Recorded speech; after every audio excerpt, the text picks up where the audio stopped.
Hoje eu quero falar sobre uma vitória, sobre umas batalhas na dependência de Deus. Vitória, né, sobre batalhas na dependência de Deus. E a Bíblia tem muitos textos sobre batalhas. Se você vai ali no Antigo Testamento, havia muitos povos inimigos ao redor, havia muitos momentos onde o povo tinha que ter um enfrentamento. Alguns textos você olha, não tem nada para tirar, é só batalha, é só registro, é só dizendo o que aconteceu. Mas há um texto na Bíblia que eu acho muito interessante. Ele tem um conteúdo não só de relato histórico, narrativo, mas ele tem um conteúdo teológico interessante, bacana para a gente aprender também. E ele mostra pelo menos alguns conselhos para a gente vencer uma batalha. Eu acredito que ninguém aqui nunca enfrentou uma batalha de verdade, né? De ir lá com lança, com tudo, com, né, arma e tal, né? Não é uma coisa que passa pela nossa vida. Mas quem não tem, aí, né, vamos agora, né, na metáfora, as suas batalhas, né? Quem não tem as suas lutas, quem não tem as suas dificuldades. E os conselhos são praticamente os mesmos. E por isso eu queria trazer para vocês. Essa passagem é o tipo de passagem que a gente vê na escola de criança, né? Quando está ali na salinha de criança, a gente vê, porque sempre que tem um movimento meio interessante assim na Bíblia, eles usam para as crianças. Porque é aquela passagem que Deus foi separar o povo de Gideão e mandou o pessoal ajoelhar e beber água, e quem ficasse de pé tomando água, aí foi separando até que pegou daquele povão e ficou 300 pessoas junto com Gideão. Mas não é isso exatamente que eu vou abordar. Por isso eu vou ler aqui o texto com você e a gente vai começar essa aplicação. Presta atenção, está lá em Juízes 7. No verso 2, estava ali, Gideão estava ali pronto para guerrear com os midianitas, num processo de restauração que Deus estava fazendo na nação, que o povo estava escravizado, então ele estava tentando uma libertação. Então eles se juntaram para a guerra, certo? Eles estavam na parte de cima e os inimigos na parte de baixo, no vale. E o Senhor disse a Gideão: você tem gente demais. Né? O cara estava com muito exército, juntou um pessoal grande, Gideão, para eu entregar Midian nas suas mãos, a fim de que Israel não se orgulhe contra mim, dizendo que a sua própria força o libertou. Anuncie, pois, ao povo que todo aquele que estiver tremendo de medo poderá ir embora do monte Gileade. Então, 22 mil homens partiram e ficaram apenas 10 mil. Tinha uma galera com medo, né? Tinha uma galera que não estava muito segura do que estava fazendo ali. 4. Mas o Senhor tornou a dizer a Gideão: ainda há gente demais. Tem muita gente, rapaz. Vocês vão ficar orgulhosos se vocês vencerem com esse povo todo. Há gente demais. Desça com eles à beira da água, e eu separarei os que ficarão com você. Se eu disser, este irá com você, ele irá. Se eu disser, este não irá com você, ele não irá.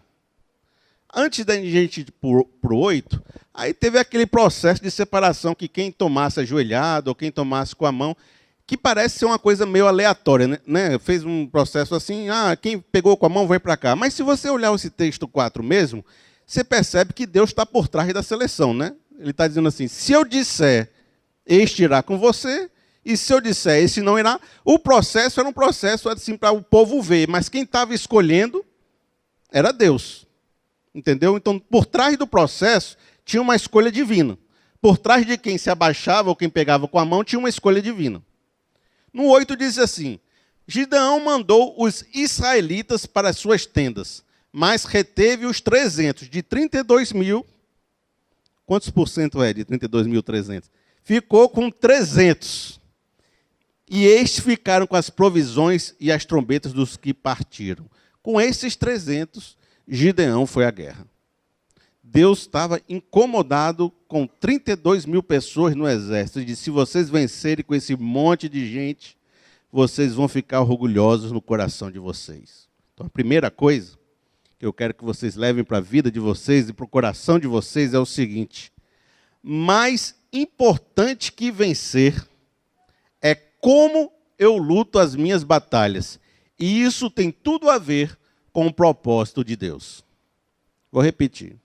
mais importante que vencer, porque com 32 mil eu podia vencer, não é? É como eu luto as minhas batalhas. E isso tem tudo a ver com o propósito que Deus quer revelar com a batalha.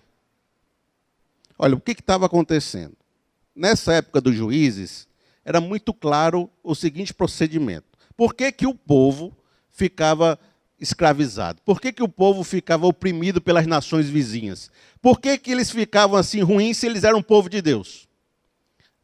O texto bíblico vai explicando que o povo de Deus tinha uma espécie de contrato com Deus, feito lá no Moisés, no monte. Tinha lá o Deuteronômio, você vai lá, vai ler Deuteronômio, vai ler Números. É praticamente o contrato de um rei com seu povo. O povo que estuda teologia diz que o formato do texto bíblico parece um contrato, parece que está no cartório. Né? Parece que você está fazendo assim, ó, Deus vai ser o seu Deus e vocês têm essas responsabilidades. Agora, se vocês trocarem o seu Deus por os ídolos, se vocês se corromperem, se vocês não seguirem o meu mandamento, também não vou deixar vocês nessa terra. E o procedimento que Juízes vai mostrando para a gente é que toda vez que o povo estava fiel a Deus, eles retornavam para a terra, ganhavam batalhas, firmavam o seu território. E toda vez que eles perdiam essa devoção a Deus, se corrompiam com os ídolos, se distanciavam, eles também iam perdendo esse território. Ora, é uma coisa até lógica. Se eles eram o povo de Deus, e se eles foram levados para a terra prometida porque eles eram o povo de Deus e tiraram de lá um povo idólatra, na hora que eles viram o povo idólatra, eles voltaram a ser a terra prometida, voltou a ser, não deixou de ser a terra prometida. Passou a ser a mesma terra que tinha antes, com o povo idólatra. Ora, se o propósito era santificar essa terra, se eu deixo de seguir a Deus, eu torno ela tudo que ela era de ruim antes do povo chegar. Então é preciso que esse povo faça uma identidade nessa terra. Gideão estava no momento onde o povo estava cheio de idolatria, inclusive a casa dele. A casa dele tinha os altares, tinha tudo e tal. Deus falou, não está legal, vou restaurar o povo. Pegou Gideão, restaurou Gideão, levantou ele, deu para ele assim, o Espírito Santo, fez um movimento legal, o povo se empolgou, se juntou, 32 mil estavam com ele, vamos guerrear, vamos livrar Israel. Ok? Agora, se a pergunta que você vai fazer assim, qual era o propósito dessa luta? Se você perguntasse para um afegão médio, um israelense médio, um hebreu médio lá, ele ia dizer, o propósito da luta é o quê? É vencer. É porque esse povo está oprimindo a gente, é porque a gente arranjou um general bacana, que é o Gideão, vamos lutar pelos nossos direitos, nós temos direito a essa terra, nós somos um povo que merece ser feliz. Né? O povo vai dizer essas coisas mais diretas. Agora, se você perguntar a Deus qual o propósito da luta, o que ele vai dizer? Meu propósito é vencer os midianitas? Deus não tinha um propósito de vencer o povo inimigo. Ele tinha um propósito de que o povo entendesse que a razão deles estarem naquela situação era o fato deles terem trocado o Deus verdadeiro pelos ídolos e terem se distanciado de Deus. Nesse sentido, vencer a guerra não era o propósito de Deus. Era como vocês vão vencer a guerra para que vocês entendam que o problema de vocês era vocês não terem confiado em mim. E se vocês vencerem com esse povo todo, vocês vão continuar sem aprender essa verdade. Vocês vão continuar achando que vocês são orgulhosos, que vocês são bons, que vocês são muita coisa. Para que vocês percebam essa verdade, preciso que vocês vençam de uma maneira impossível. De forma que todo mundo diga, quem venceu essa batalha foi Deus. Aí começou esse processo de retirar os exércitos. Grandes exércitos, ele faz você cegar. Você começa a achar que venceu porque você é bom. E não porque Deus estava na sua vida, estava na sua causa. Quando a gente tem tudo, a gente começa a achar que foi porque a gente mereceu. Quando a gente tem tudo, a gente começa a achar que é fácil, é só você fazer que dá certo. Quando a gente passa uma crise, você começa a perceber que você não é nada. E que as dificuldades são tão grandes que só Deus pode vir na sua causa.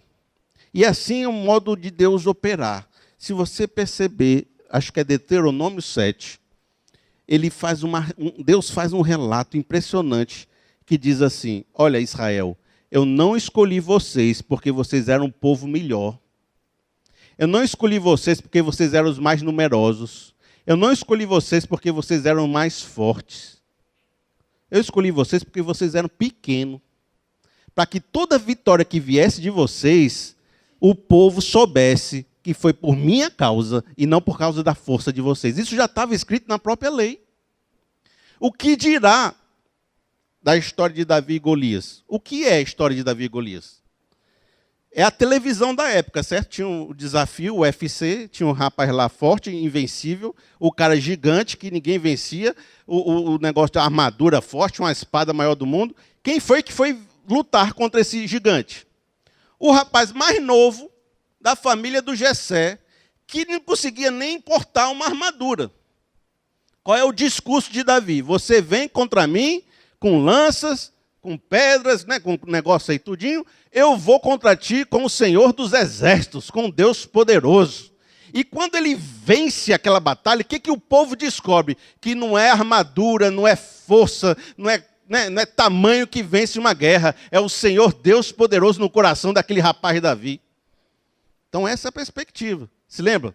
Elias contra os 400 profetas de Baal. É um profeta de Deus contra 400. Quando você vê que o rapaz vence, você vê, não é quantidade que vence, não é tamanho que vence.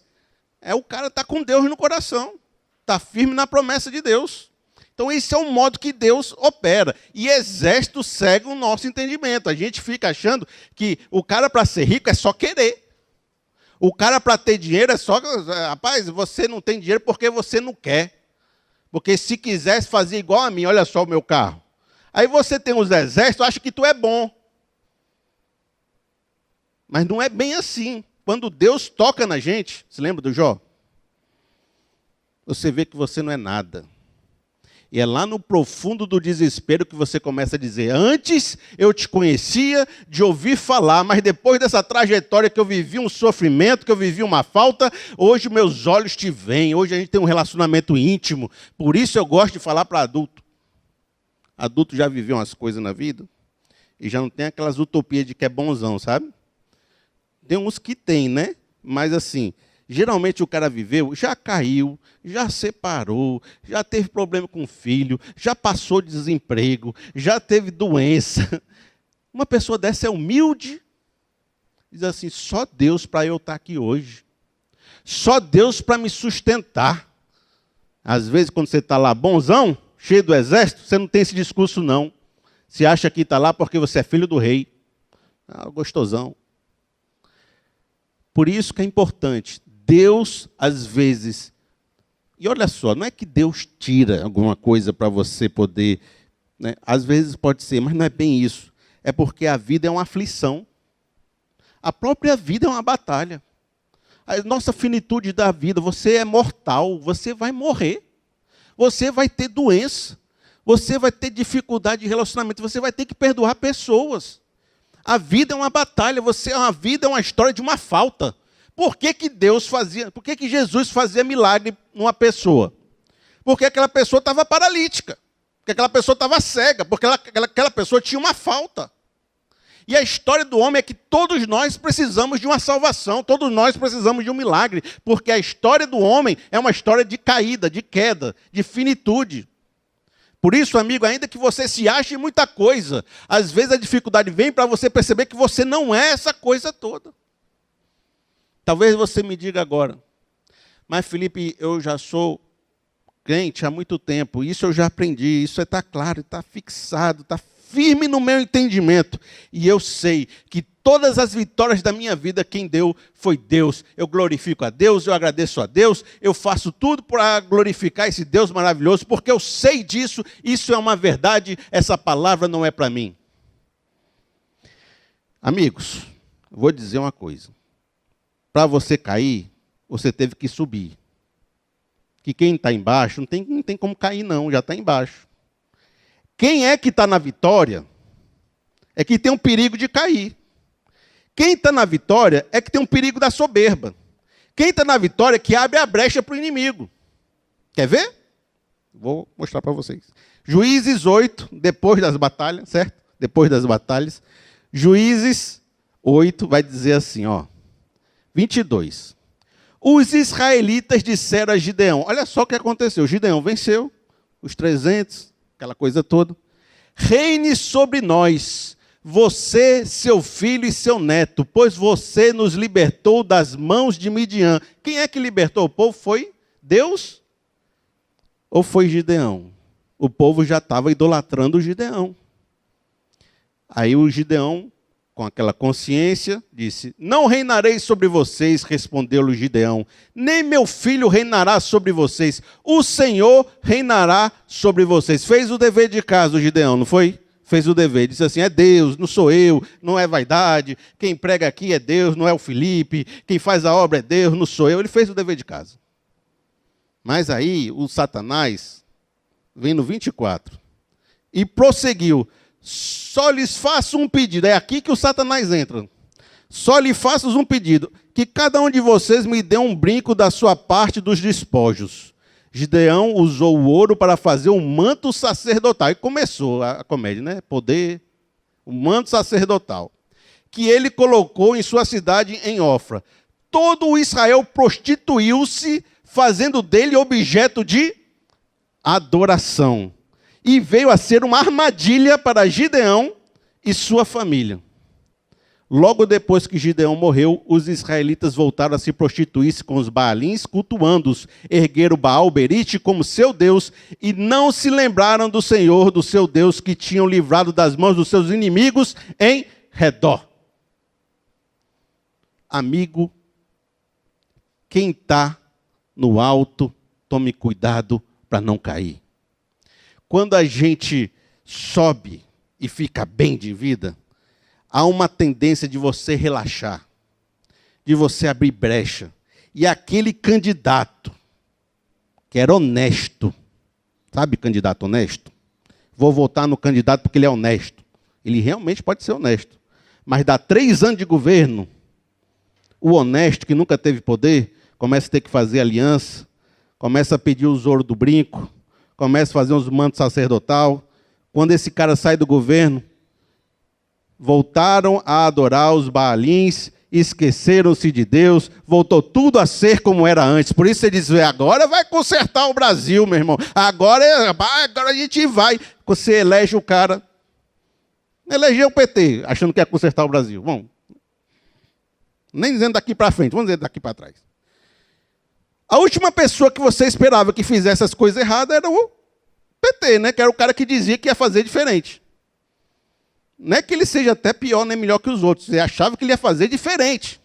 Acabou fazendo igual muitos que estavam lá. Segundo alguns, até pior. Às vezes é igual, o ser humano. Por isso, meu amigo, às vezes você é um candidato honesto. Mas você abre a brecha, volta. Você casou com a sua esposa, certo? No altar.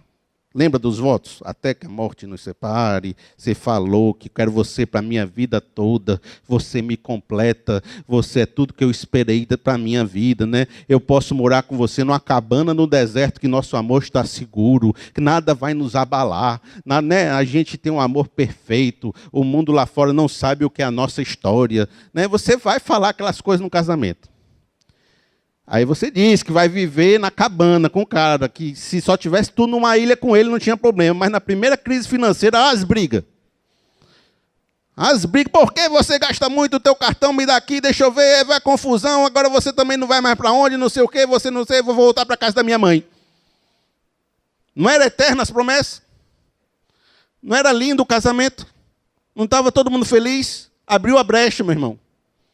O cara que estava no alto começou a pegar os brincos, botou o manto sacerdotal, caiu. Pastor, então, começa humilde, começa querendo fazer a obra de Deus, vira um cara, vira assim o rei da igreja, mandando em todo mundo, apontando em todo mundo, se torna um Satanás, acusador. Por quê? Porque começou humilde, mas abriu a brecha, gostou do poder, ficou vaidoso e fez as igrejas se acabando aí com um bocado de reizinho no púlpito. Então, não é só o caso de você se preocupar para não lutar de maneira errada. É quando você vencer, você não dá brecha para você cair de volta. Entendeu? Combinado? Estamos aí alertados na mente? Segunda coisa que eu quero trazer com vocês, certo? Ó, a gente talvez vai ler um pedacinho mais do texto. Diz assim no 7:4. Se eu disser, este irá com você, ele irá. Mas se eu disser, este não irá com você, ele não irá. Assim, como é que a gente pode ter vitórias nas batalhas de Deus e superar essas batalhas na dependência de Deus? Como é que a gente pode fazer isso? O texto fala, Deus escolheu uma equipe enxuta. E todos nós temos uma equipe. Né? Você tem uma equipe no seu trabalho? Que você trabalha? Você tem uma equipe, né? Aquela equipe é responsável por fazer a vitória no seu trabalho. Na sua família, você tem uma equipe que começa com a sua esposa, né? Você tem uma equipe na sua família. Essa igreja é formada por uma equipe. E mesmo se você for o cara sozinho, né? Você é o metódico, analítico, faz site de internet, sei lá, você é o cara que fica em casa o dia todo sozinho.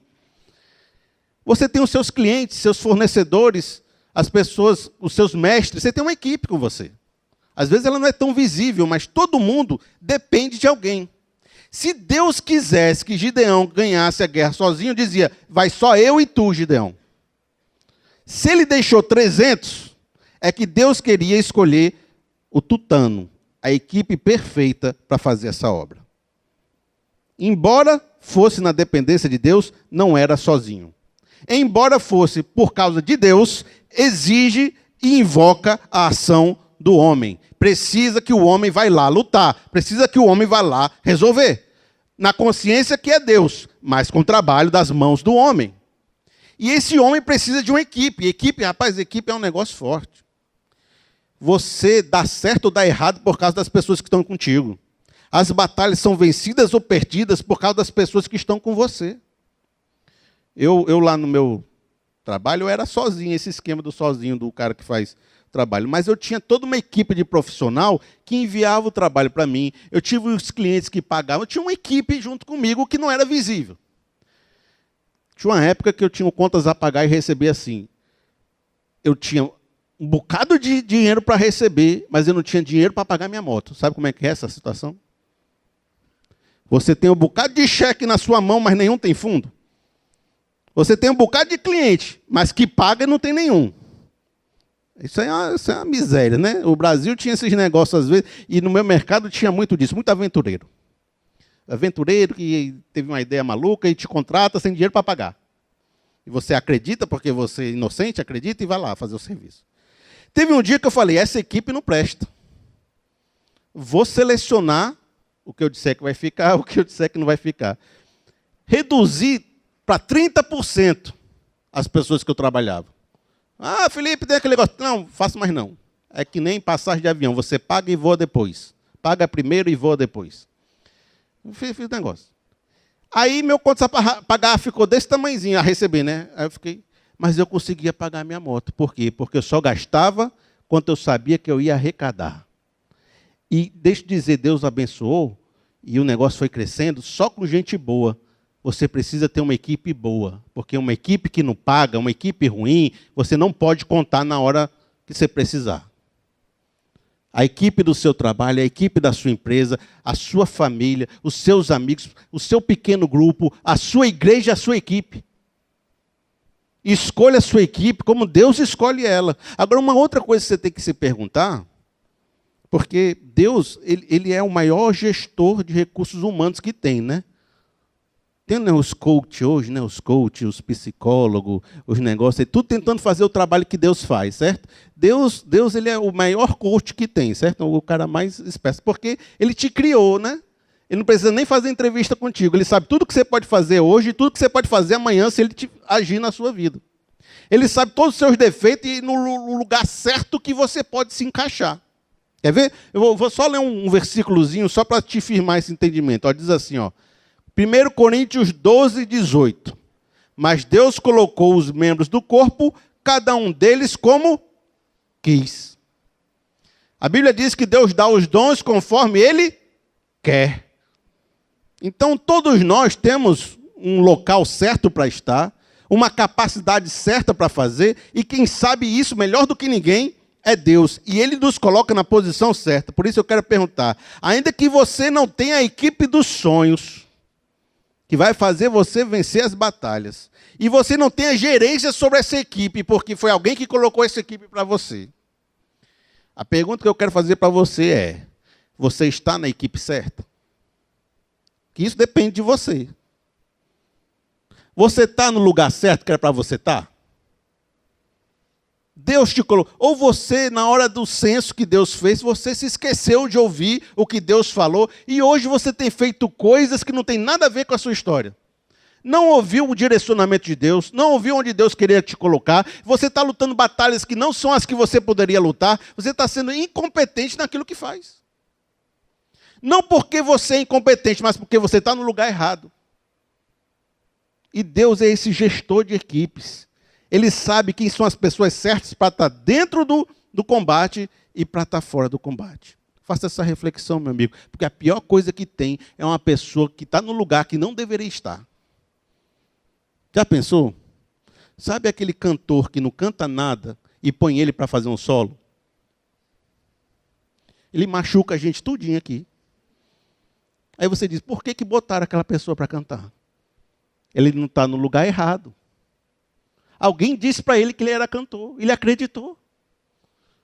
Está 20 anos tentando cantar e não consegue. E é treinamento, é ministro de louvor, é banda tentando fazer funcionar. E o cara não é bom. Está no lugar errado.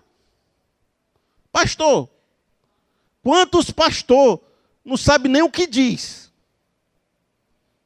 Não estuda, não se prepara, não serve, não lava os pés, não visita, não faz a obra, não tem nada de bom naquele cidadão. Diz assim, por que ele virou pastor? Pelo amor de Deus. Era para ser contador o cidadão. Porque na hora que Deus quis colocar o cara na posição certa, ele não quis. Ficou-se na vaidade, achando que era bom. Aí está destruindo uma igreja com 30 pessoas que nunca vai para frente e diz que é Deus. É tu que está no lugar errado, meu amigo. Por isso, para você vencer boas batalhas, descubra se a batalha que você está lutando é a sua. Descubra se a equipe que você está é a equipe certa. Descubra o seu lugar. E quem é melhor para dizer isso que se não Deus? Aquele que eu disser que vai ficar, vai ficar. Aquele que eu disser que vai sair, vai sair. Deus sabe a sua posição. Deus sabe onde você deveria estar, porque se você estiver no lugar errado, é que nem pedir para um peixe subir numa árvore. O peixe não vai conseguir subir na árvore. Mas não é culpa do peixe. O peixe não foi feito para subir na árvore. Se você está no lugar que estão pedindo para você subir uma árvore e você é um peixe, você não está errado. É porque você está no lugar errado. Você tinha que estar no mar. Aí você fica frustrado, angustiado, vivendo uma depressão, dizendo que, pastor, Deus tem que fazer uma obra em minha vida. Não, Deus tem que te tirar do lugar que você está e te colocar num lugar que tem tudo a ver contigo. Isso é uma questão. Terceira coisa que eu quero trabalhar com vocês. Está no verso 7:3. E esse é fortíssimo. Diz assim, todo aquele que estiver tremendo de medo, poderá ir embora. Todo aquele que estiver tremendo de medo, poderá ir embora. Um pré-requisito para vencer qualquer batalha é não ter medo da batalha. Ou seja, ninguém dos 300 estava morrendo de medo. Ninguém que ficou eram pessoas que estavam sendo guiadas pelo medo. O medo impede qualquer vitória de qualquer batalha. Uma pessoa com medo, ela se retrai. Uma pessoa com medo, ela busca proteção. Uma pessoa com medo, ela se deixa governar pelo medo e o medo começa a tomar as decisões que ela nunca tomaria se não tivesse com medo. A pessoa com medo, na hora que o inimigo faz assim, ó, o que ela faz? Não batalha, não. A pessoa com medo nem levanta a arma.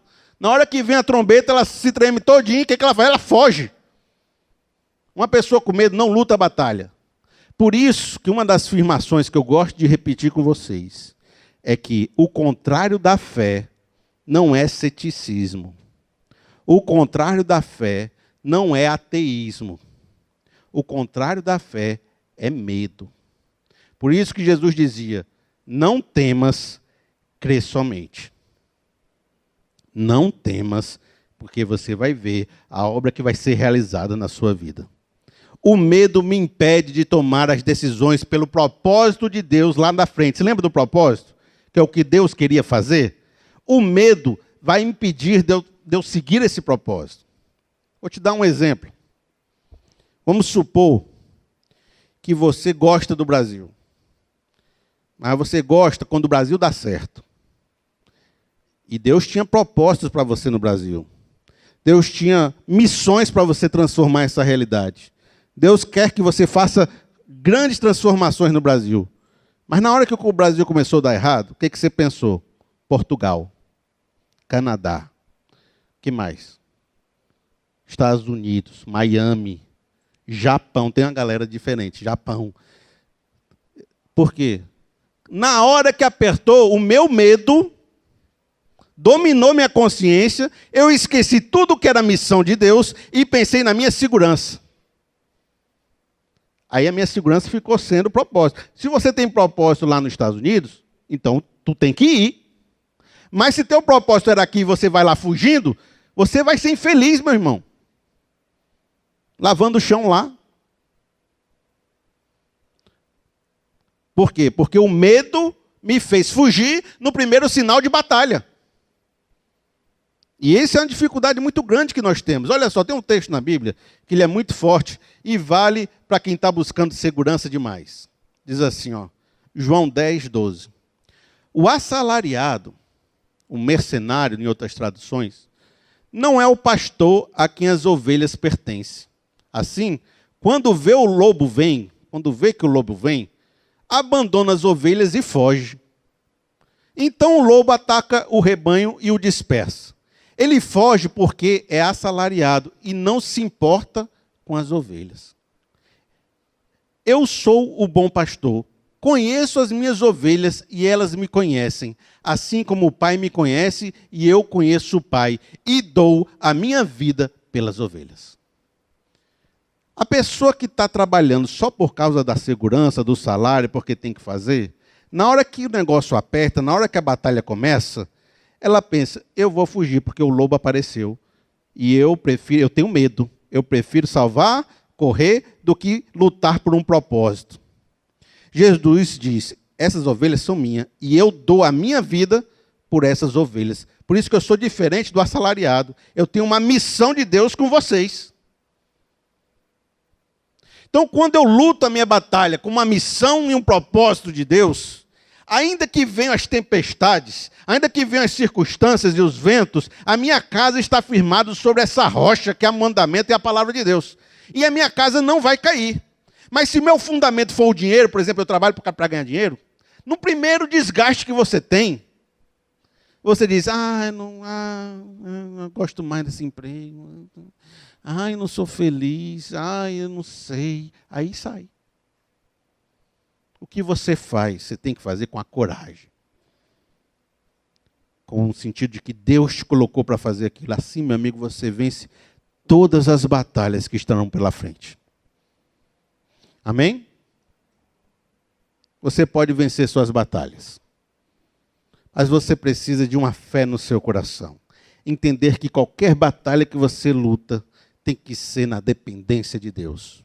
E quando você conseguir suas vitórias, meu amigo, cuidado, para não abrir a brecha e você voltar a ser tudo aquilo que você era. A dar vazão para o inimigo, a dar vazão para a tentação, a dar vazão para que muita coisa ruim aconteça na sua vida. Aprenda a escolher boas equipes. Seja você a pessoa que vai escolher a sua equipe, ou se encaixe na equipe certa para você. Entenda que Deus sabe o melhor local para a sua vida. E não tenha medo de enfrentar o seu inimigo. Sabe por quê? Só dizer o que aconteceu.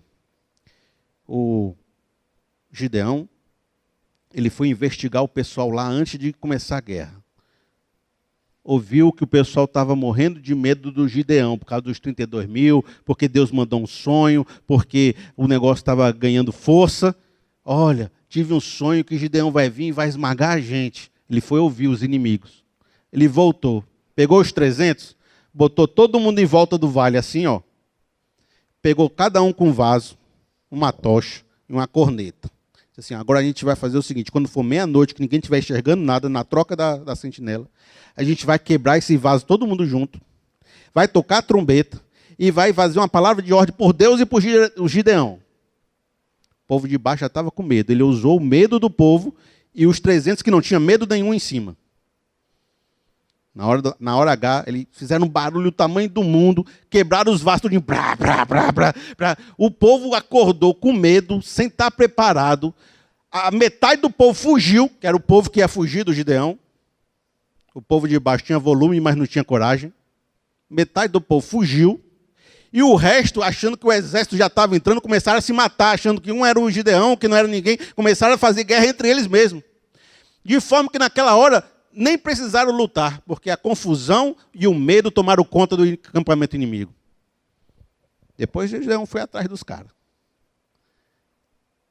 Então ele usou de estratégia, de visão estratégica, de informação, para conseguir atacar naquilo que era mais frágil o inimigo. Esse ponto eu nem trouxe para vocês. Mas ele conseguiu vencer. Os 300 que não tinham medo contra um grande exército cheio de gente medrosa. Se você tiver medo, olha, se você conseguir juntar uma equipe boa e conseguir encher seu coração de coragem, com pouca gente você faz uma revolução lá fora. Fazendo tudo dentro do propósito de Deus, para que quando vêm as dificuldades, você não tenha assim, aquele problema de desanimar, de cair, possa se manter firme. Essa é uma batalha que eu trouxe para vocês. É uma batalha que tem muito entendimento, muito conhecimento para a sua vida.